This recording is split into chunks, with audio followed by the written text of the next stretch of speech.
ሰላም ጤና ይስጥልኝ ውድ የነጭ ሳር ሚዲያ ተከታታዮች እንደምን ቆያችሁ?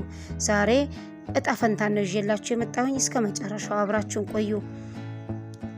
እነ ቦራ እዛ ተራራማው አካባቢ ያለው ቤት ጋር ናቸው።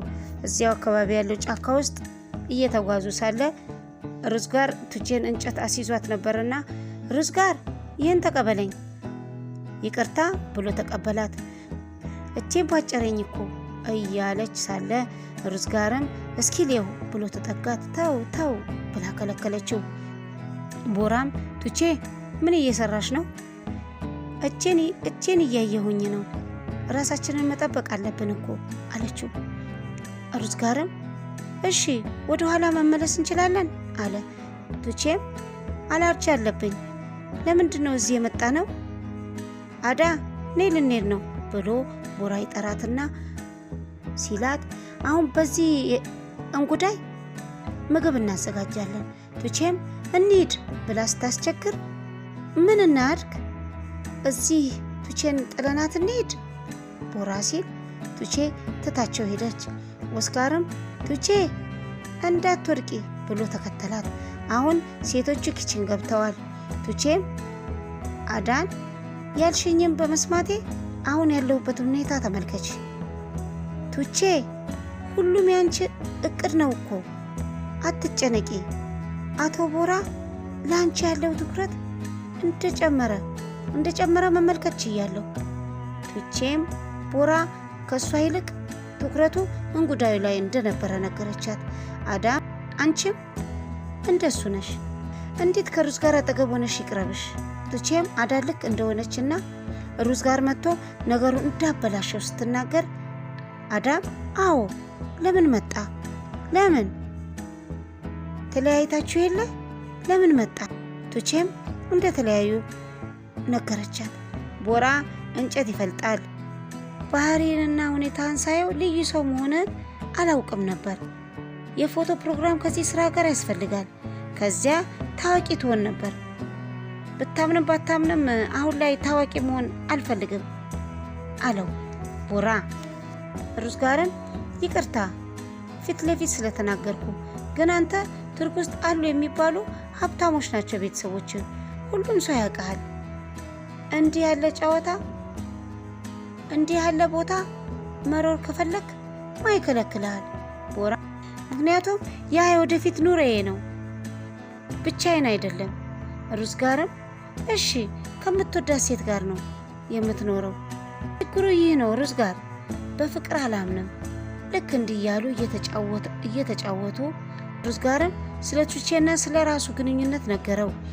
በሰው ሁሉ ፊት ተወችኝ አንተም ታውቃለህ አለው። ቦራም የፈለገውን እንዲያደርግና ህይወት በጣም አጭር እንደሆነች አሁን እነ ቱቼን ሄዶ እንዲጠራቸው ነገረው። ቱቼም ምግቡን ይዛ መጣች። እስኪ እንደምትወዱት እናያለን። ሩዝ ጋርም አንቺ የሰራሽው እንዴት አይጣፍጥ አላት። ቦራ ጎረሰ። ሶስ ውስጥ ምንድነው ያለው? ያልተለመደ ቅመም ምን ጨምራችሁበት ነው? አዳም ቱቼ ደን ውስጥ እያለን ቅጠል ሰብስባ ነው። ቦራም በደንብ ሰበሰበች ብሎ አዳን ጠይቃት። አዎ ከዛ እኔ እነዚህን ቅመሞች ጨምሬ ሶሱን ሰራውኝ። ይህንን ብቻ ነው የማውቀው። ቦራ ሲያደንቅላት ቱቼም ቅመሞችን የሰበሰበችው ቦራን ሰርፕራይዝ ልታደርገው ብላ እንደሆነ ተናገረች። ቦራም ለብዙ አመታት ጓደኛሞች እንደነበሩ ለብዙ አመታት እንደሚያውቃትና እስከ ዛሬ ድረስ ጥሩ አብሳይ መሆኗን አለማወቁን ተናገረ። በጣም ጎበዝ ቱጄ፣ እጆችሽ ይባረኩ እውነት እያለ ምግቡን ተመገበ። አዳ ከቤተሰቧ ጋር ስልክ አውርታ አሁን ከቦራ ጋር ስራ እየሰሩ ነው። ቱቼም ልትተኛ መሆኑን ነግራቸው ገባች። ቱቼ ክፍሏ ገብታ እድለኛ አይደለሁም እኔ አቅዳለሁ፣ አዳ ትኖረዋለች። ቦራም አዳ አንቺም ተኝ ገብተሽ ይላታል። አዳም እሺ ብላ ገባች። አዳ አኩርፋ ቱቼ ጋር ገባች። አዳ መብራቱን ማጥፋት እንደምትችል ቱቼ ነገረቻት። ቱቼም አጥፍታ አጠገቧ ተቀመጠች። ቱቼ እዚህ መምጣታችን ለሩዝ ጋር ባትነግሪው ጥሩ ነበረ አለቻት። አዳ መጥፎ ስሜት እየተሰማኝ ነውና አሁን ልጎዳሽ እችላለሁ። አሁን ከቦራ ጋር መተኛት እችላለሁ፣ ግን እሱ ከሩዝ ጋር ተኝቷል፣ እኔ ደግሞ ካንቺ ጋር። አዳም በተፈጠረው ነገር ደስተኛ መሆኗን ስትነግራት አታስቂኝ፣ ግን ሩዝ ጋርን አስወግደሽዋል። አዎ ጓደኛሞች ብቻ እንሆን ብዬው ነበር፣ ግን አጥብቆ የሚጠይቀኝ አይመስለኝም። አንድ ሰው አብሮሽ መሆን ካልፈለገ ልትተዩ ይገባል አይደል? ለምን ይጣበቅብሻል? አዳ ተኚ፣ ብዙ እንዳወራ አታድርጊኝ። መልካም አዳር ብላ ቱቼ ዞራ ተኛች። ቦራ መሬት ሊተኛ ነው። ሩዝ ጋርም አለቃ መሬት ልተኛ ነው? ይህ እኔን አልተመቸኝም አለ ሩዝ ጋር። ቦራም አይተኛ፣ አንተ እንግዳ ነህ ብሎ መሬት ላይ ተኛ። አዳ ግን እንቅልፍ አልወስዳላት። ቀስ ብላ ተነስታ ወጣች፣ መጸዳጃ ቤት ገባች። ሩዝ ጋር ስትገባ አይቷት ቀስ ብሎ ቱቼ ጋር ገባና በሩን ቆለፈው። አዳ ከመጸዳጃ ወጥታ በሩን ልከፍተው ብትሞክር አልከፈታላት። ሩዝ ጋር ውስጥ ገብቶ አጠገቧ ተቀመጠ። አዳ ሮጣ ሩዝ ጋርን ፈለገች፣ ቦታው ላይ አልነበረም። ተናደደች። ሮጣ ቦራ ጋር መታ ቀሰቀሰችው። ተነስ ተነስ፣ አቶ ቦራ ተነስ አለችው። ምንድነው አዳ? የሆነ ነገር ተፈጥሯል። ሽንት ቤት ሊሄድ ስነሳ ሩዝ ጋርን አስታወስከው? እዛ ላይ ሩዝ ጋር? አዎ አላት ቦራ። ቱቼ ጋር ገብቶ በሩን ዘጋው። ቦራ ይህ ነው የተፈጠረው? አዎ እሺ፣ ሶፋው ላይ ተኝ፣ በቃ የሚበርድሽ ከሆነ ደርበሽ ተኝ ብሎ ይነግራትና ይተኛል። አቶ ቦራ አንተ አልገባህም፣ ተለያይተው የለ? ለምንድን ነው ይህ ልጅ ክፍሏ የሚገባው? እኛ እዚህ እያለን ክፍሉ ውስጥ ምን ሊያደርጉ ነው? አይ ብላ ጆሮዋን ያዘች። ለዚህ ነው የተፈጠሩት ታውቂያለሽ አላት። በይ ሄድሽ ተኝ። አዳ ግን መተኛት አልቻለችም። ወደ ጆሮ ጠጋ ብላ ይህ በጣም እንግዳ ነገር ነው፣ ምን ታስባለህ አለችው። ቦራ ተነሳ። አላውቅም አዳ፣ ግን ይህ ጉዳይ ለምን እንዳስጨነቀሽ እኔ አልገባኝም። እናንተ ምንም ጉዳይ የለህም? አቶ ቦራ ቱቼ አጋርና ጓደኛ ነች። አዎ ጓደኛዬ ነች አዳ። ሩዝ ጋር ላንቺ ምንሽ ነው አላት። እኔ ሩዝ ጋር አለችና ምን ሊሆን ይችላል? ምንም አይደለም ከሆነ ምንም የሚያስጨንቅ ጉዳይ የለም። ተኝ አዳ፣ ሂጂ ተኝ ይላታል። አዳም ባንተና በአለም እንዲሁም ባንተና በምታስበው ሀሳብ መካከል ትልቅ ግንብ አለ። አቶ ቦራ በፍጹም አፍቅረህ አታውቅም አይደል ብላ ጠየቀችው። በጣም አያት ትኩር ብሎ። ከዚያም አዳ ደህና ደሪ ብሏት ተኛ። አዳም ተኛች፣ ግን እንቅልፍ ሊወስዳት አልቻለም።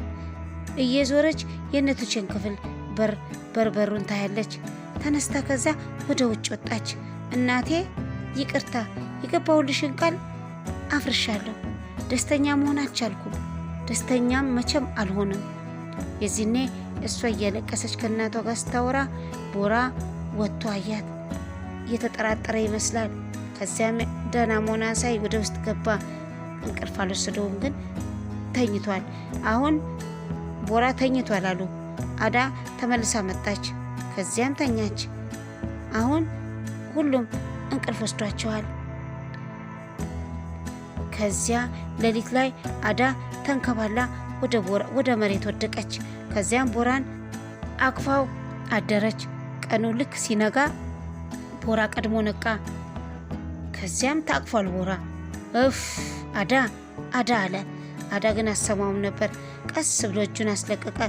ከዚያም ከቅፏ ወጣ። ሊያለብሳት ሲል አዳ ከተኛችበት ነቃች።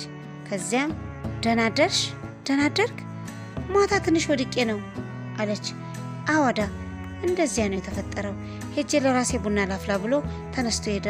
ቦራ ቡና እየጠጣ ሳለ አዳ መጣች። አቶ ቦራ ስትለው መኪናውን የሚጎትተው ትልቅ መኪና ጠርቻለሁ፣ ቱጄና ሩዝ ጋርን ቀስቅሳቸውና እንዲዘጋጁ ንገሪያቸው፣ እንሄዳለን አላት። የዚህኔ ቱጄ ከእንቅልፏ ተነቃለች። ከዚያ ከጎኗ የተኛው ሩዝ ጋር መሆኑን ስታይ ጮኸች። አዳና ቦራ ሮጡ። ቱቼ እያለ ቦራ ተሯሩጠው በሩን ለመክፈት ሞከሩ። በሩ ተቆልፏል። አንኳኩ፣ ድምፅ የለም። በሩ አሮጌ ስለሆነ ትንሽ ራቀበይ ልክፋውና ልክፈተው ብሎ ቦራ በትከሻው ገፍቶ ከፈተው። ሲገቡ ሩዝ ጋር ተንበርክኮ ለቱቼ ቀለበት እንድታሰር እየሰጣት ነበረ። ተደናገጡ። ሩዝ ጋር አንዴ ቦራን አንዴ አዳን ያያል። ከዚያም ቦራም ተጠራጥሮ አዳም ፈዛ ስለነበረ ወደ አዳ ትኩረቱን አደረገ። የዛሬው ትዕይንት ይህንን ይመስላል። እስከ መጨረሻ ስለተከታተላችሁን ከልብ አመሰግናለሁ። ይህ ነጭ ሳር ሚዲያ ነው። ሰላም ዋሉ።